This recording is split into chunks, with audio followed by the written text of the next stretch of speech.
They were cross-dressing heavy metal headbangers who assaulted rock and roll with a simple plan. Look like women, talk like men, play like mother. I had great legs, and most of the guys in the band did too. For 10 years, Twisted Sister toiled as a gritty live band. Then ate up the competition when their Fang frontman became a music video visionary. I was on a mission. Lead, follow, get the out of the way. We did these videos, and we become, in '84, one of the biggest bands in the world. But the heat around Twisted Sister was quickly extinguished by overexposure. Twisted Sister! What is that? And they became the prime target in a campaign to put a gag on rock and roll. We weren't doing anything wrong. We weren't, having sex with farm animals. This is America, freedom of speech. Whatever happened to that? Twisted Sister became the poster child for everything wrong with rock and roll. Suddenly forsaken by their fans, they couldn't shake their image as a gimmicky glam group. And the sisters came apart in ugly catfights. Dee was uncontrollable at one point. It was even abusive sometimes towards some of us. I just believed my own hype, and there was no talking to me. I wanted him dead. And not by me, I didn't want to kill him. But if he got into a plane crash or a car wreck, good riddance to an ass. Now, the tangled tale of a hair band that scratched its way to the top, only to come undone in a blaze of infamy.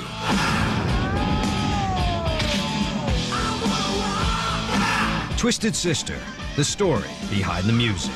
Oh boy, is this great!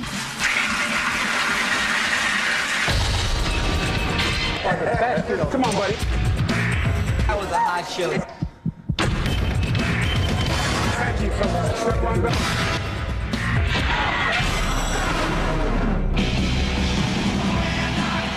In the summer of 1984, Twisted Sister was on a tear. Record buyers were gorging themselves on the band's triple platinum album, Stay Hungry. And TV audiences had an insatiable appetite for their irreverent video, We're Not Gonna Take It.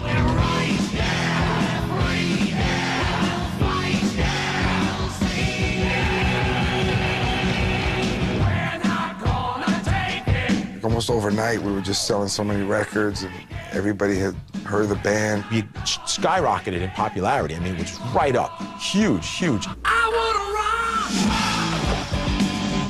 It had taken Twisted Sister 10 tortured years to climb to the pinnacle of rock and roll. But in what seemed like 10 minutes, they fell off the other side, buried in a barrage of miscalculations and overexposure. We were a perfect example of a band that fought and fought to become the biggest band in the world. And as soon as we realized it, we said, you know what? That's not enough. Now, let us incinerate ourselves. The band's popularity just crashed. They saw us as a joke, not as a serious rock band, which we were.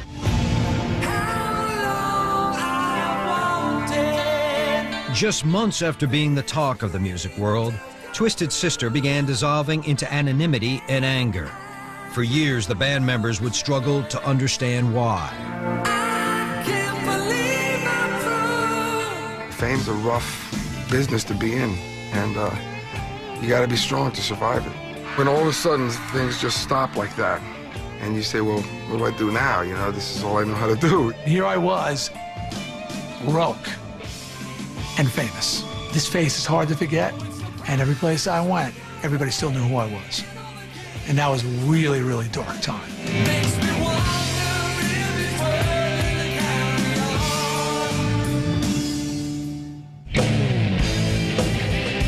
Twisted Sister's road to triumph and tribulation began in 1971 in New York City. The group's founder, J.J. French, was then a part-time guitarist and full-time drug abuser in search of sonic salvation. I was a New York hippie, and I hung out with people in Central Park, got stone cold into drugs, and I had to get away from all of it in order to save my life. The irony of my life is I got away from drugs and joined a rock band, all right, to go straight.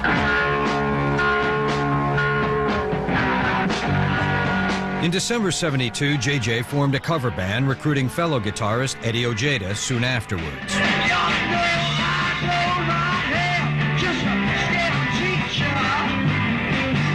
Mimicking a gender-bending group named the New York Dolls, they called themselves Twisted Sister and hit the stage wearing lingerie and lipstick.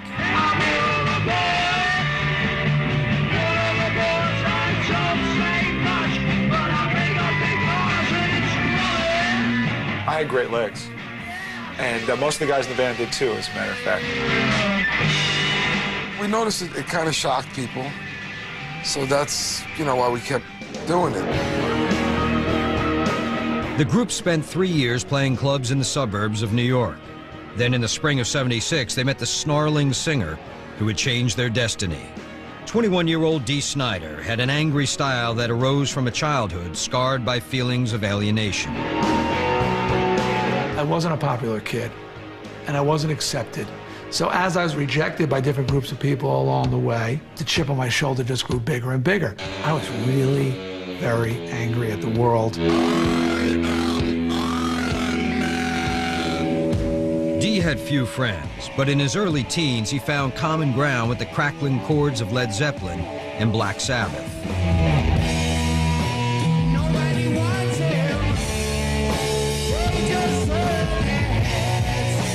That was my solace. I would come home every day, lock the door of my room, get in front of the mirror, put on music, and start fronting the band. I thought, I'll show my parents, I'll show my teachers, I'll show everybody. Dee Snider is somebody, and I will prove it.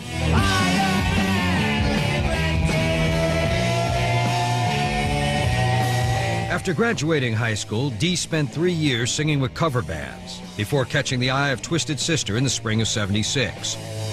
The Glam Gang had long been on the lookout for a ferocious frontman. Dee came in and I went, wow, finally somebody who shares this work ethic of just rehearse, rehearse, rehearse, grind, grind, grind. And within a short period of time, we became clearly defined. Change and French guitar solo. Dee very quickly took on a dominant role in Twisted Sister. Within weeks of joining, he launched into a tirade, criticizing the group's original material as weak. And finally somebody says, do you write songs? And I was like, yeah. And I'm like, what have you written? Nothing. Well, how do you know you can write songs? Well, I just know I can. He goes, well, shut up until you've written something better. Fair enough. And I remember steaming up into my room and writing the first song. And then I just bring it to the band. And they go, that's pretty good. And then I just never stopped writing. By early '78, Twisted Sister had rounded out their dysfunctional lineup with bassist Mark Mendoza. They then began bludgeoning audiences with their unlikely brand of rock and roll. Look like women, talk like men, play like mother. That was the motto of the band because that's exactly what it was. Everybody described the band as like a freight train coming through your living room. We dressed outrageously. We played at incredible volumes. We were very aggressive and constantly assaulting the audience and abusing the audience, trying to get them to react, and they often did. They were an intimidating presence. Every member of the group stood over 6 feet tall, without heels. But the sisters met their match in a band of bikers at a gig in Islip, New York. It's not like a beamed in the head with a bottle cap. So I'm like, stop the music. All right, who the f threw that? Dee has the light in front of him and he can't see it. I'm looking at it and I went, oh my God, man, these guys are Hell's Angels. And there is 2 big Hell's Angels holding back 1 monster Hell's Angel. And he is like, whoa! They're keeping him from coming at the stage. This is the guy who beamed me with the bottle cap. Dee goes, what are we gonna do? So, Born to Be Wild. So you're like,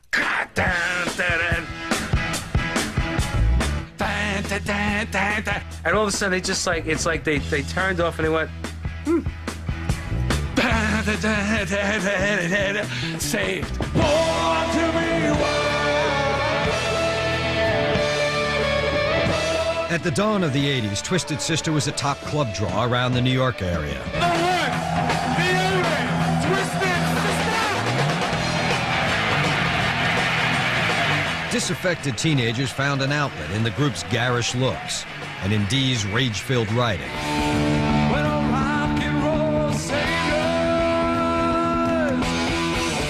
People were really attracted to both the shocking image of the band as well as its music. They appealed to people that felt ostracized. They appealed to people who view themselves as downtrodden. I think it's unfair that Brooklyn is a disco capital of the world. We'd like to make Brooklyn the rock capital of the world. Still, the band's club appeal wasn't translating into any interest from record labels. After 10 years in the trenches of rock and roll, the Sisters had no album deal in sight. We would start venturing into studios and working with people and getting a little closer to the flame, as it were. But every time we tried, it fell apart in some horrifically disastrous circumstance. Fresh and hot, my wares hard to sell. The Sisters were so unpopular with record labels that Atlantic Records rep Jason Flom was sent packing at the mere mention of the Sisters' name. I walk into my boss's office and I go, I had a religious experience last night. He goes, what are you talking about? And I said, Twisted Sister. He said, go home. Get out of my office and go home. We just couldn't break the image in the minds of the record cut labels that we were anything more than a club band.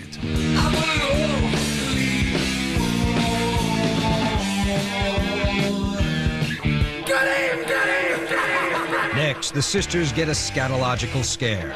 Welcome to our show. I'm sitting there going, how mad do you have to be to actually then pick it up, steaming hot, and hurl it at a band?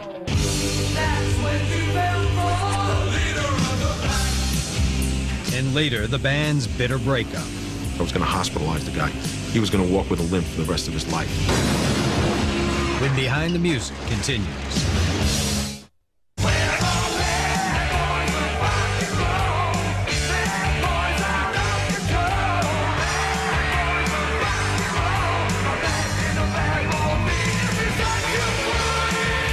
Twisted Sister had spent 10 years delighting and deafening audiences in and around New York. But by the summer of '81, they still didn't have a record deal, and it seemed like they never would. We had sold out the Palladium, played a lot of big shows, still couldn't get signed.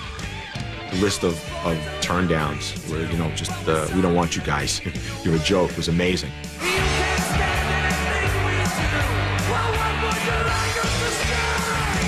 We really got to the point where I think we were about to pack it in. In the fall of '81, manager Mark Puma decided to make one last push to find a label to sign the Sisters, even if it meant crossing the Atlantic. I went to England and made some connections, and finally, a small independent label in England wanted the band. Secret Records. It's funny that it was called Secret Records because it pretty much was a secret. It was really just the last-ditch effort after being rejected by every American record company like 5 times. It really was our last hope. In July of '82, Twisted Sister flew to Britain. Within a matter of days, they recorded their first album, Under the Blade. The raw release quickly made the cut with London's hard rock underground.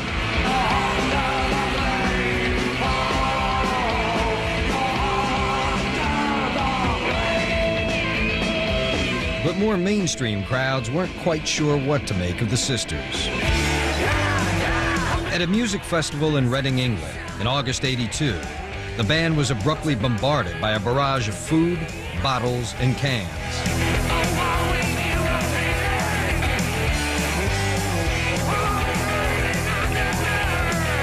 We were getting a lot of things thrown at us. And it's coming up and it's like, oh man, don't come this way. And tomatoes, peaches, cucumbers. I could have made a salad. We're all standing there just going, damn, we had never experienced stuff being thrown at us at that level. Guts. I don't think I would have had those kind of guts. And, you know, people spit, and those world-class spitters, those people can spit, man. For distance and accuracy. It's good hock. After dodging spit and salad fixings for most of the set, a Scottish roadie named Big John made a disgusting discovery. Big John goes, man, you see, someone threw a piece of shite. And I'm like, what?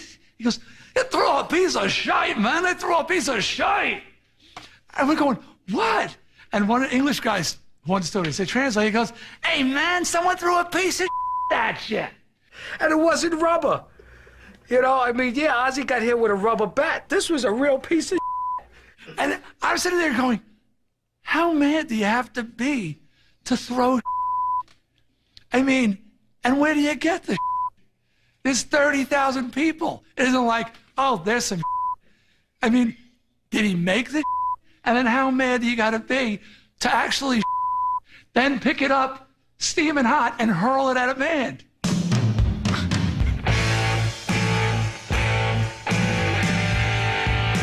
In December '82, the band returned to the U.S. for a holiday break. But the sisters got a lump of Christmas-time coal, and word reached them that Secret Records had gone belly up. I remember thinking, okay, I get it. It is over. It is really over. We've got no income. The whole band has no income.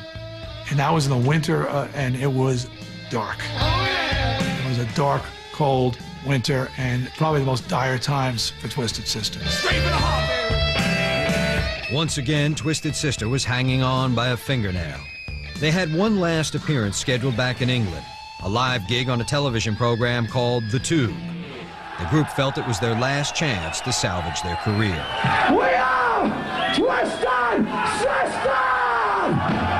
It was live TV, and we went out on stage, and people heard of us. Now, at this time, we were a buzz, but most people hadn't seen us. We went out, came out with the makeup, the full show, and people were horrified. Their jaws were on the ground. I think you got a little hang-up, some of you people. I think there's some people out there who can't take Twisted Sister because of the way we look. That's the problem, isn't it now? I'm working a crowd, and I can't get the audience going. So finally, I said, you know what? Is it the makeup? I said, is that what's bothering you? Then we got to take the makeup off now, don't we? And I grab a towel, and in one thing, I wipe off all my makeup. And I said, now what's stopping you?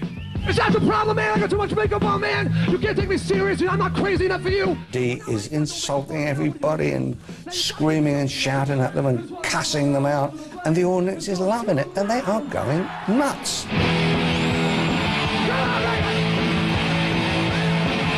Phil Carson was a senior exec for Atlantic Records in Europe. Having signed AC/DC and Yes, he was a legend in the rock business. So at the end of the set, the manager says, what do you think? He says, I said, well, I'll sign them.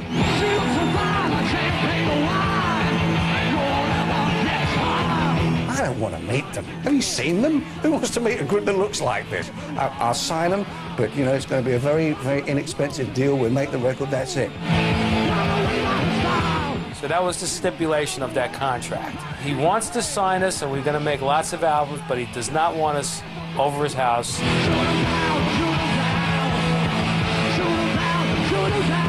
Twisted Sister finally had a major label record deal.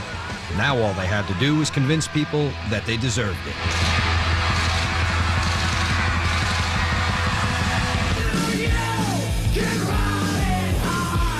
Next, the sisters take on the law.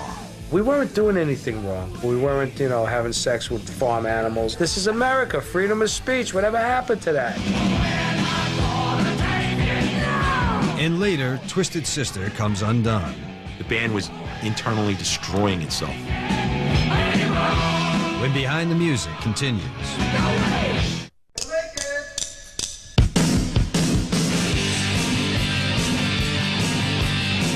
After more than a decade of dues paying, Twisted Sister finally caught their break. In December of '82, Atlantic Records Europe exec Phil Carson signed the sisters, unaware that the company's American division had already rejected the group several times.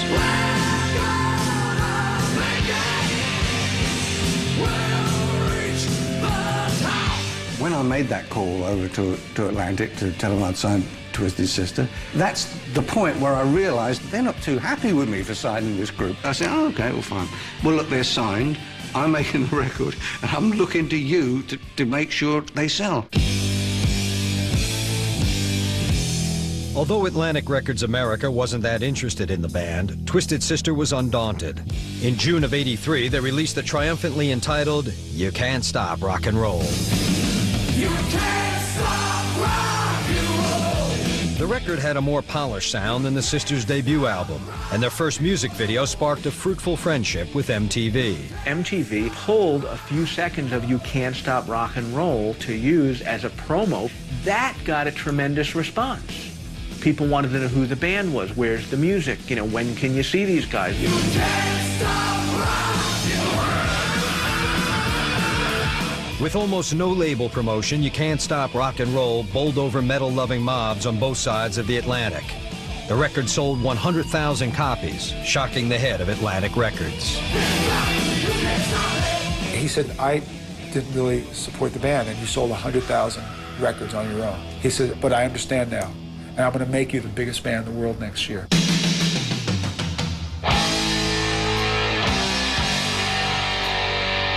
The time was right for Twisted Sister to take off. In late '83, the LA band Quiet Riot released Metal Health, and it became the first heavy metal debut album ever to hit #1 on the charts.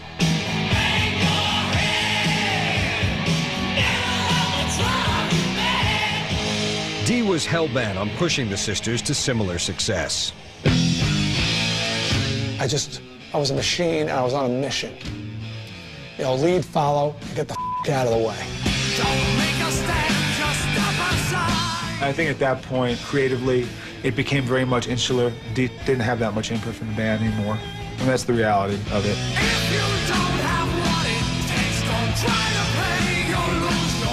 I just kind of said, okay, fine, you know, team player, you go with it. Let's see what the end result is. It's the nature of the beast. By the spring of '84, Dee Snider seemed to embody the band, an impression that would be fortified by the cover of the group's next album, Stay Hungry. The photo shoot for the record centered around eating a massive rotting cow bone.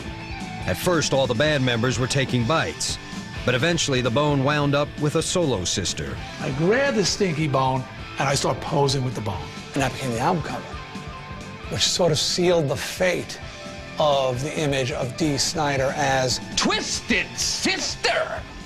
What is that?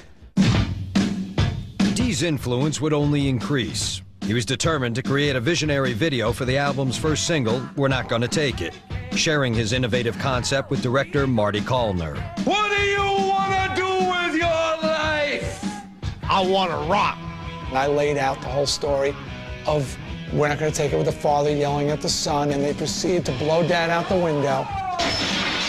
And the son turns into me, and then sort of torture Dad in a cartoonish manner. And he went, wow, this is great. It was one of the first concept videos where there was a story, a beginning, middle, and end. It wasn't the band just selling a product, it was a short movie in itself. With the video at the vanguard of a publicity blitz, Stay Hungry was released in May of '84, and Twisted Sister quickly hit a heavy metal motherlode. It put the band on the map. It was groundbreaking in the fact that it showed how powerful a video could be to music sales. The record got released in May. The record was gold by August, platinum by October, and the band was off and running on a worldwide tour.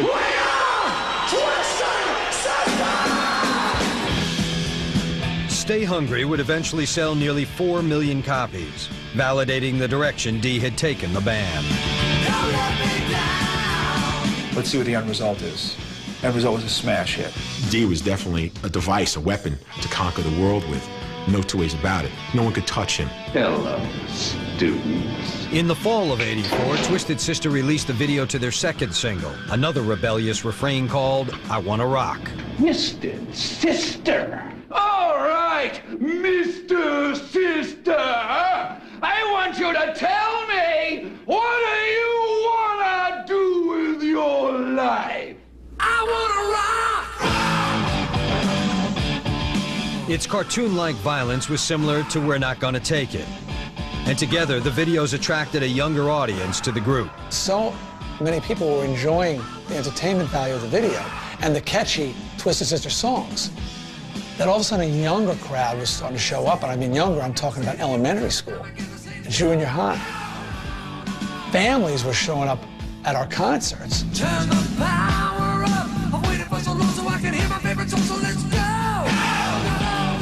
But some found the band's R-rated act too racy for their prepubescent public, something the sisters discovered in October of '84 when a 9-year-old boy and his parents attended a concert in Amarillo, Texas. Come on in, child, take my hand. His parents are there, and they're hearing me tell somebody in the crowd to suck my d. But I said that every night of the year when I was in the clubs. When someone was heckling me, suck my d. That's New York. Of course, they weren't that familiar with that out in the heartland. There's just 5 words to say as you go down. Disgusted by Dee's remarks, the boy's parents immediately called the Amarillo Police Department.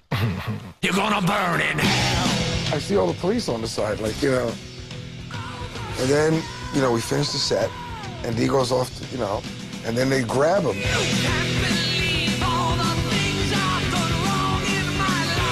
I said, why?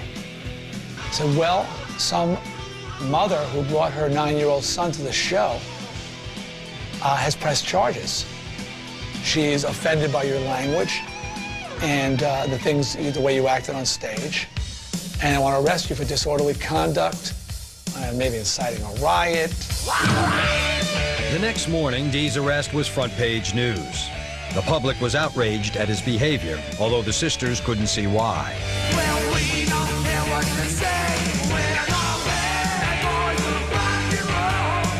We weren't doing anything wrong. You know, we weren't executing people. We weren't torturing people. We weren't, you know, having sex with farm animals. I mean, we were just up there and so what? Like you never said you know, or you never heard it. Oh, excuse me, you know. This is America, freedom of speech. Whatever happened to that? What's wrong? It's something we said. Dee eventually settled the matter by paying a fine of $75. But the sisters would soon find there was a much higher price to be paid.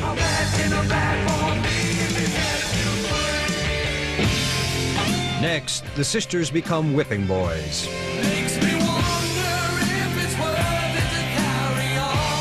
Twisted Sister became the poster child for everything wrong with rock and roll. And later, the group implodes. Bands spend most of their life fighting the world to get where they go. And then when they get there, then they destroy themselves. When Behind the Music continues. You can hear the thunder long before the storm. It had taken 12 years, but Twisted Sister finally had a smash album with Stay Hungry in the summer of 1984. But before the year was out, frontman Dee Snider was arrested for disorderly conduct at a Texas concert, and the sisters began a stunningly rapid decline. After that arrest, you started to see Twisted Sister more and more on the nightly news. Whenever a politician, a religious fundamentalist, or some activist had something bad to say about rock and roll, they would always bring up Twisted Sister. Twisted Sister became the poster child for everything wrong with rock and roll. The nature of the beast. In the spring of 1985, Twisted Sister was accused of peddling sonic smut by the newly formed Parents Music Resource Center. Co-founded by future Second Lady Tipper Gore, the PMRC wanted record companies to provide warning labels on albums with explicit covers or lyrics. Some of the album covers are very explicit, and they're in the record bins available to young children. Prodded by the PMRC, the U.S. Senate began hearings on the issue in September of '85. What does SMF stand for when it's spelled out? It stands for the Sick Mother Friends of Twisted Sister. You are a disgusting slop! The sisters were quickly accused of producing violent videos. I said, look at the situation. Stuff happens to Dad, he gets up, he's unharmed, there's no blood, there's no gore. I said, it took everything out of a Roadrunner cartoon. I felt like we were on a witch hunt. I really did. Dee insisted that the PMRC had it all wrong. He also revealed a side of himself quite at odds with his public image, that he was a teetotaling family man. I'm 30 years old, I'm married, I have a 3-year-old son. I was born and raised a Christian, and I still adhere to those principles. Believe it or not, I do not drink, I do not smoke, and I do not do drugs. He was disgusted by the situation, and it made him sick. I was surprised he let himself get sucked into it, because it's a no-win. You cannot win in those circumstances at all. But he went for it.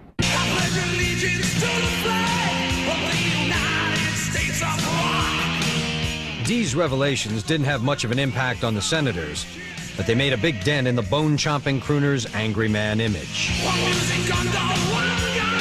We were outlaws when we started. We were the biggest outlaws in the business. And they don't want to know that, well, I'm really going to go home and hang out with my wife and my kids. I thought, this is not what kids want to hear. You know, this is a guy that they use to piss off their parents. Now he's starting to sound like their parents. Dee was a parrot, and a happy one at that. But having achieved the success he'd always craved, he lost the angry, creative edge that had defined his songwriting. For me, that was the big challenge, to stay mad when I'd proven everything that I'd set out to prove. I remember clear as a bell sitting on $1 million house, poolside, 2 boats, 5 cars, and I'm in the sun trying to write the next angry teen song.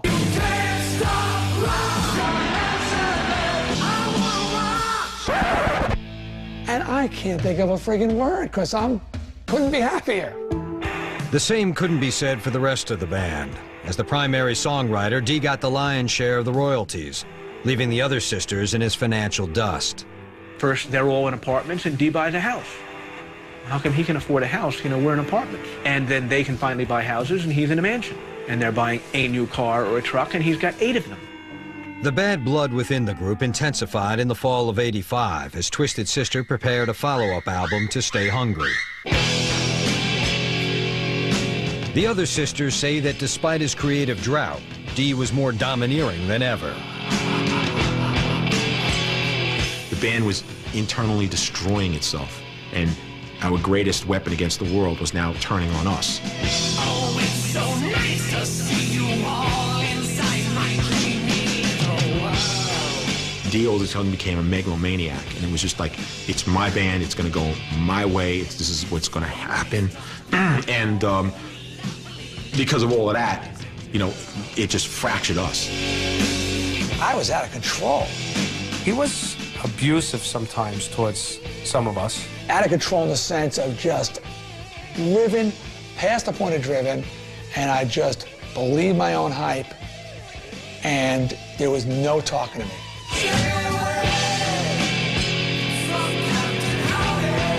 Dee was convinced that he still knew best, but he realized that the revelations about his private life had damaged Twisted Sister's angry appeal.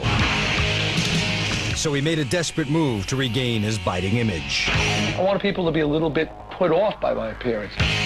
So I wanted to do something that would just like shake them up a little bit. You know, you like to keep people on edge. And I figured, filing your teeth. File your teeth, that's brilliant. If you file your teeth, people are gonna think, no matter how nice this guy's being, he's got 2 fangs in the front there. There's something seriously wrong with this guy. Dee filed down his front teeth, hoping to look more menacing. But in the end, it was the sales of the sisters' new album that proved downright scary. When Come Out and Play was released in November of '85, most fans refused the invitation. The album failed to chart and barely went gold, selling just 1/10 of what Stay Hungry had tallied. Come Out and Play didn't live up to expectations. So there was too much put into the image of the band, and the music just was too schlocky and sugary. It didn't have the edge of old Twisted Sister music. The perception that Twisted Sister had gone soft was reinforced by the album's first single.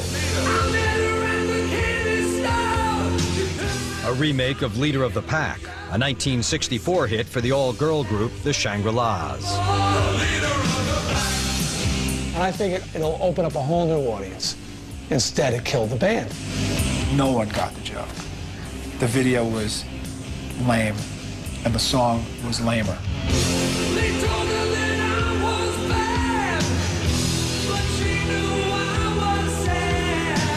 I was no longer threatening. They thought I was fun. Then fun became funny. Almost overnight, the sisters found themselves abandoned by their public Mark Mendoza felt Dee had turned the sisters into rock and roll clowns. We were a playing machine. We really were. And the band got away from that, making these outlandish videos. They catapult us into the spotlight, maybe too fast, too soon, and for the wrong reasons. Because after the joke was over, the band's popularity just crashed. You know, because we weren't taken seriously. The final slap in the face came when the sisters were rebuffed by the very same outlet that had catapulted them to success, MTV. Be cruel to your school. When the group released the video for Be Cruel to Your School, the music network deemed it too violent and banned it from its airwaves. Come Out and Play was a tremendous blow to my ego and a blow to me emotionally. My life started coming apart at the seams. My relationship with my wife was suffering, my relationship with my family was suffering, my friends were suffering. My band, which I thought was indestructible, fell apart. Little more than a year after ruling the charts, Twisted Sister was in critical condition, but they still hoped to turn their careers around. In March 1987, the band released Love Is for Suckers, but the album and the tour that followed sank without a trace. The tour was really a vague shadow of what the band was. We had stopped wearing the makeup. You know, we had costumes, but we sort of fell into line with what other bands were doing. You know, instead of being Twisted Sister, we were now, I don't know what we were. It was pretty sad how it ended. I knew it was over. I absolutely knew it was over. No two ways about it. With their fans gone and their twisted family falling apart, the sisters decided to put away their makeup once and for all in the spring of '87. Bands spend most of their life fighting the world to get where they go. And then when they get there, then they destroy themselves. Dee sent us a letter officially saying that he resigned from Twisted Sister and all his responsibilities, and it was probably good I wasn't around him because I was going to hospitalize the guy. He was going to walk with a limp for the rest of his life. One of the things that bothers me the most about the fact that a band that came on so ferociously and fought so hard and was so powerful went out with like a thud, a whimper. We just sort of disappeared. Next, Dee Snider hits rock bottom. I was like answering the phones and doing a little bookkeeping for $5 an hour, riding a bicycle there because I didn't have a car. When Behind the Music continues.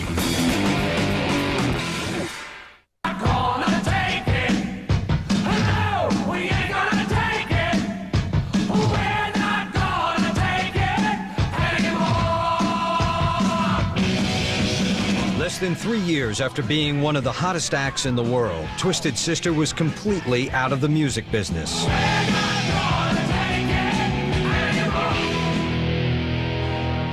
In the bitter aftermath of the band's breakup in the summer of '87, bassist Mark Mendoza blamed Dee Snider for the sisters' unraveling. I wanted him dead. I wanted to see him die. Not by me, I didn't want to kill him. If he got into a plane crash or a car wreck or something, yeah, well, good riddance to an ass. His hatred of me was to the brink of near physical violence. The Mark thing is the saddest part for me of the Twisted Sister breakup. It's the loss of a best friend. In the years immediately after the breakup, all the sisters tried separately to hook up with new acts, but nothing lasted long. Even Dee Snider's new band, Widowmaker, was left at the altar by rock fans. I realized I stayed past my welcome. I mean, alternative rock had come into vogue. The new kids wanted new heroes. At that point, I realized it was over. It was a rough period because when all you do is music and you've been in a band your whole life and you made it to that level, you know, you can't just look in the New York Times under R for rock star wanted, must have a serious drinking problem and be a severe womanizer. The only people who wanted anything to do with Twisted Sister were lawyers. In the early '90s, litigation over advances for tour endorsements forced both J.J. French and Dee Snider into bankruptcy. That killed me economically, killed me spiritually. It was like a death. Everything gone, balls of your ass. You don't got a dollar. By the summer of '93, Dee was the penniless father of 3 children. Things got so desperate that the formerly wealthy frontman took a part-time job at a computer company working for minimum wage. I'm doing a little bookkeeping and riding a bicycle because I didn't have a car and riding a bicycle home. and putting in 40 hours a week or whatever so I could get like $200 in cash to put food on the table. It was dire. By the late 90s, Eddie Ojeda, A.J. Pero, and Mark Mendoza had left their twisted lives far behind, holding down day jobs in New York. J.J. French recovered from bankruptcy and returned to the music business after several years to manage the band Seven Dust to 2 gold records.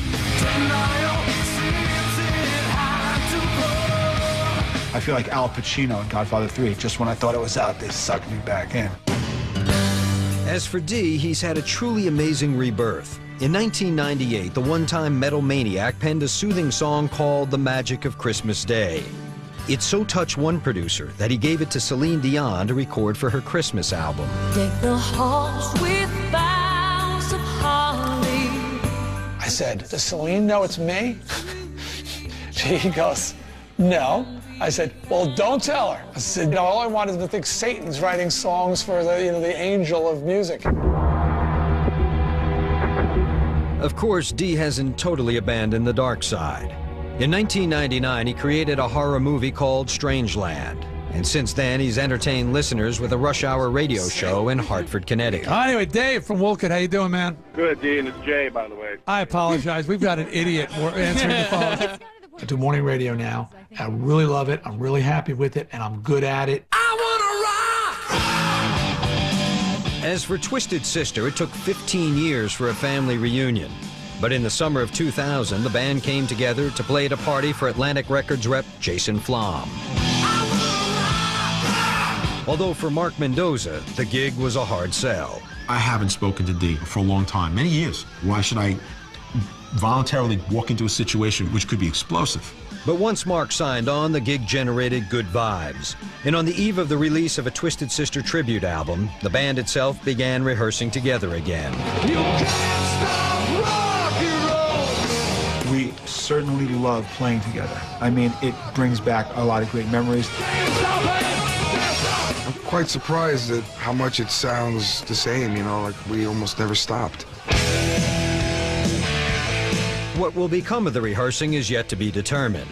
Dee Snider, for one, is happy with where his life is going now, and he hopes he won't always be remembered simply as the embodiment of a band called Twisted Sister. I wouldn't mind at the end if people say, Dee Snider died. He was the lead singer for the band Twisted Sister in the 80s, and he did radio and television and all those things. I would love to just be viewed as an artist.